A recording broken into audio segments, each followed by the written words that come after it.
Good evening, Rivers, and welcome to another edition of Root C's Root Flash. I'm your host, Tritus. With me is Red. We are at Casa del Red, or in other words, Fortress Red. Fortress Red, yeah. Fortress Red. Let's put a pin in that. I like Yes. it. All right, so let's dive right in. What you got? Oh, I don't know what to start with. Let's start with solar roadways. Oh, I'm not sure. Oh. You know, we should have checked to see if I brought this up in a previous Rivet Flash because I've been excited about solar roadways for a while. indeed. And one of the reasons I brought this particular brand of solar roadways up is because it's the one I'm the most excited about. Rock and roll. So there's this couple, and I want to say they're either from Montana or Alaska. I want to say Montana. And they've designed these hexagonal photovoltaic solar panels designed to be driven on. They're these glass composite hexagons that you can build a road out of, and they catch sunlight, and they use the energy from that sunlight in three ways. One, it heats the road. So those of us here in the North Country, we know what winter and roads are like. Goodbye, icy roads. Right. Two, we don't paint the roads anymore. That'd be so nice. They light up. They can God. create. The lines are literally light, and so that has a bunch of applications. I mean, they can be adjusted to deal with traffic, or like here in Minneapolis, a big thing a few years ago. Two of the major thoroughfares through downtown, we had Hennepin and we had First Avenue, and they were one ways. One went one way, one way went the other. So opposite directions, Yes. right? Yes. And then there was this big change where they both became two-way streets, and of course everybody freaked out. Yeah, It was right. chaos for like a week. Nobody knew to use themselves. Where are we? What direction are we going? There was a lot of like weaving back and forth. People just kind of drifted. Yeah, and they had to adjust signs, and there was some lane repainting, and the usual. Right. And then there's one of my favorites is University Avenue. It goes right by my house and also cuts through the U of M campus. And several of our friends have spent lots of time on the U of M campus, and you can't see the lanes at No. all. And there's some kind of fun places where they get a little bit thin and then they get wide again, Mm-hmm. and then you don't quite know they're coming. It's Yeah. kind of a surprise. So suddenly you're the asshole that they can't pick a lane. Right. And so there's that. And then, there's potholes. What's cool about the solar roadways is you can pop out those hexagonal panels and swap them. Like road repair That's cool. becomes a lot easier. And honestly, the way they describe them, it sounds like they probably should have more longevity than asphalt. And again, there's still another benefit. They usually produce more energy than is required to heat them and to create the light. So that energy can be harvested and put onto the grid to power my laptop and webcam. So I'd love to pick some serious scientists' brains, but like the people designing it. So, and forgive me if I didn't catch this, but I want to reiterate something. So, melts icy roads. Yep. Okay. Do they stay wet? I would assume to an extent. I mean, I wouldn't think they would be so hot that even in like 30 below. Like, it's my understanding that they eliminate the problem of ice, and then if you look at the pictures of the panels, they're, like that. They look kind of like that gym floor type rubber stuff, or like if you've ever worked in a commercial kitchen, they've got the buttoned kind of rubber stuff. Right. So I think that just gets nullified essentially. yeah, it just kind of prevents hydroplaning because the water just goes through the cracks, and they're designed to drain water and stuff to the side of the road. Gotcha. Okay. They make it sound really awesome. It is a cool idea. And I mean, they're pitching it to completely replace asphalt and concrete too, because like, so say you're a school and you want to have like a playground with a basketball court and a tennis court and all those things. Well, what if the favorite term in schools these days is the all-purpose room. I think they used to call it a gym. Gym. Yeah. I think there's a Y in there. Yeah, but they can conserve a lot of space by allowing outside concrete area or what used to be an outside concrete or asphalt area to now be, okay, the elementary kids are coming out, we're going to hit a button and we're going to have Foursquare and hopscotch and a couple other things. And then the big kids come out and now we're flipping it to a basketball court. And like envisioning, like you could just program games into it, right? Tennis coach is here, time for tennis practice. And it would be so good for, and especially athletes for just in long distance running, because running on concrete can be so hard on your ankles from personal experience. Mm-hmm. Whereas running on asphalt and tar aren't as bad. You still like ground and or like a dirt road or something like that is preferable. So I wonder how well it would help like a or like even like a track field or however you want to put that. But I wonder how well that could help generally, because you could even have it in a situation of hiking trails, right? Mm-hmm. Like so, because there's, especially in the city of Minneapolis, there is a lot, and I mean a lot, of biking and walking trails through several wood areas. Like this area has made it a point to have so many recreational wood areas, parks, lakes, and all that good stuff. Green spaces. So I imagine two things. One, our good friend Loki went on a run the other night, and he was tweeting the entire time about a deer chasing him in the dark in a heavily forested area. In the deer's defense, Loki probably had it coming. In deer's offense, I told him, his name is Frank, and I told him to do it. That's the point. The point is that he's running late at night, and the sun was not peeking through all the trees and all the foliage, and you couldn't hardly see where he was. Yeah. Right. So what I would be interested in is seeing like a running trail, like a well lit up running trail. I think that'd be kind of cool, and it would also be fun to do, but also be good for your ankles and feet. Yeah.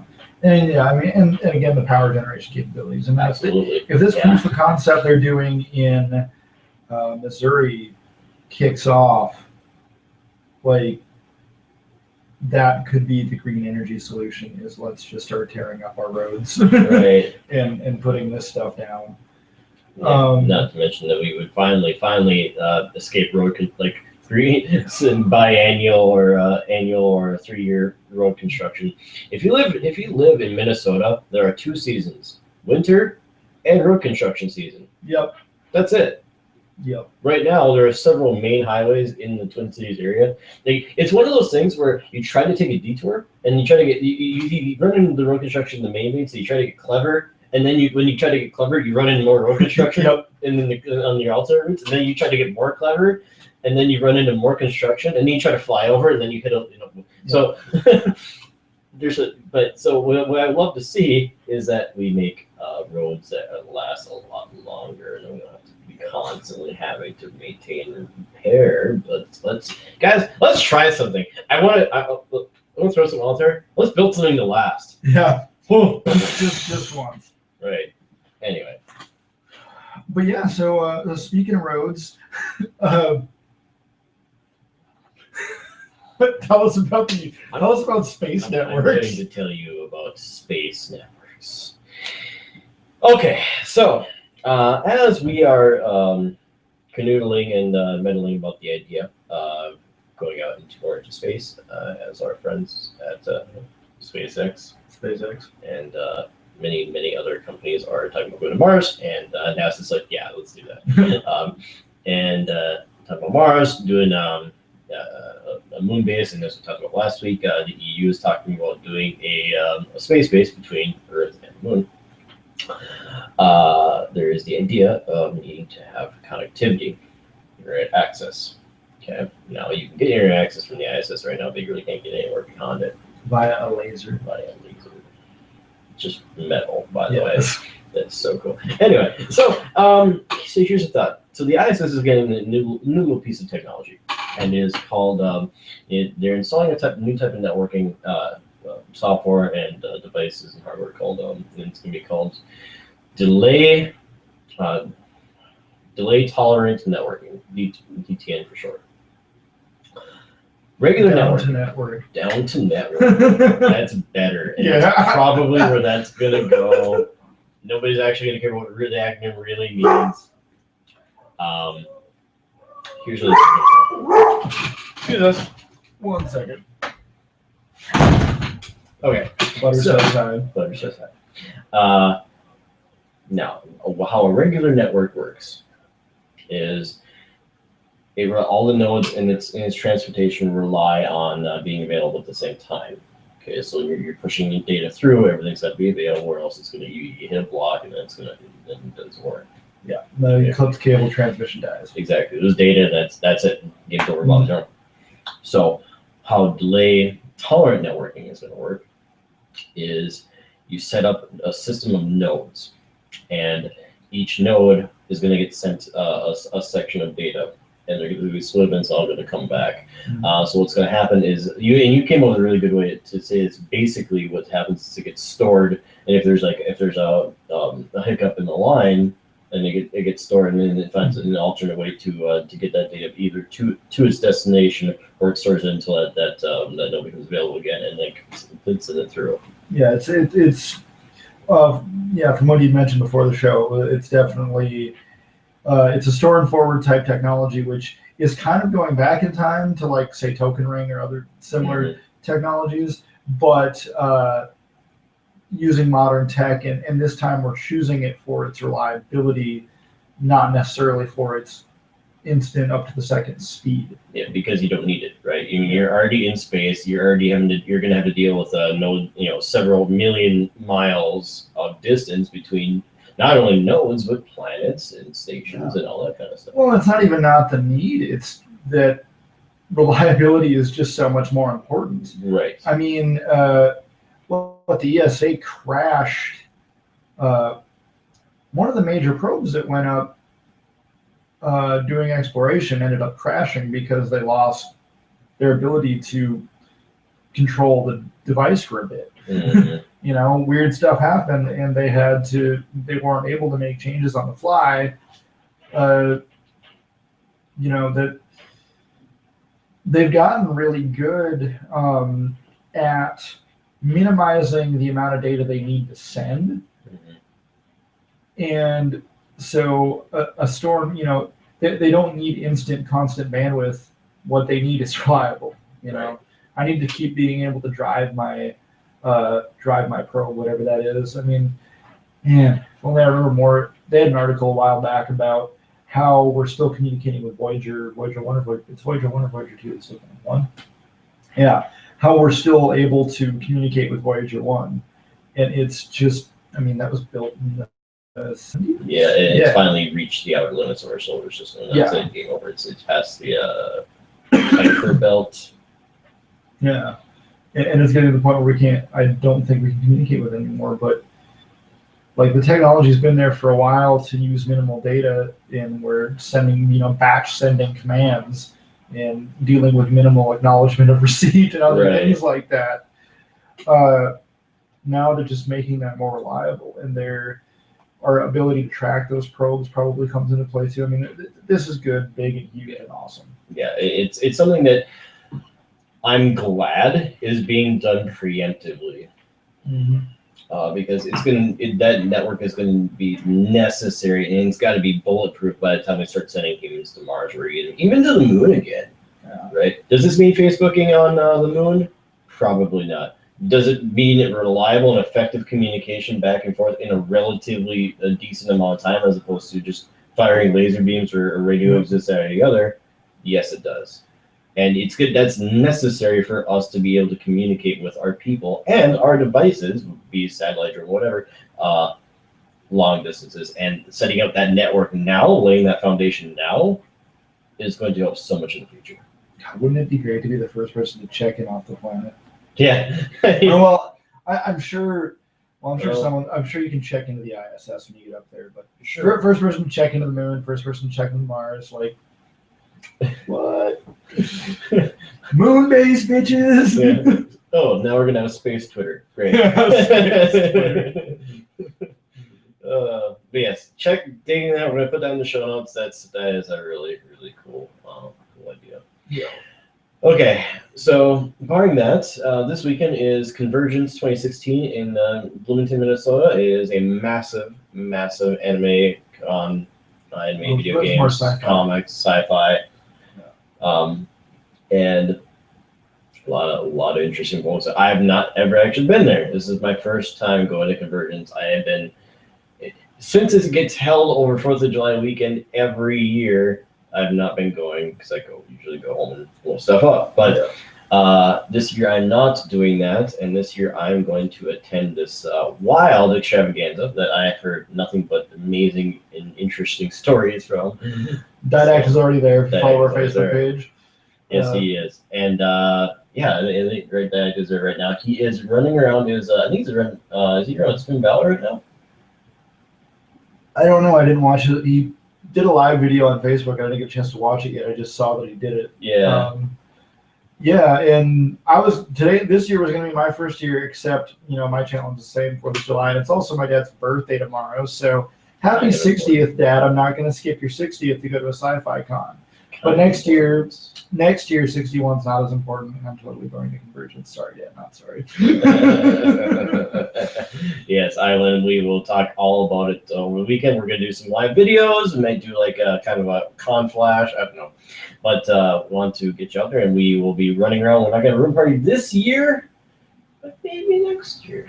Yeah. Well, and Didact was flirting with Guerrilla Gaming, too. Yeah. Except you guys won't have my handy-dandy on the data plan. So. We'll have that conversation when we get there. Yes. All right. So find us there if you're going to be at Convergence. Find us there. I'll be myself, Didact, and I know Snell will be there for sure. I think Wolfpaw's going to be there. Mm-hmm.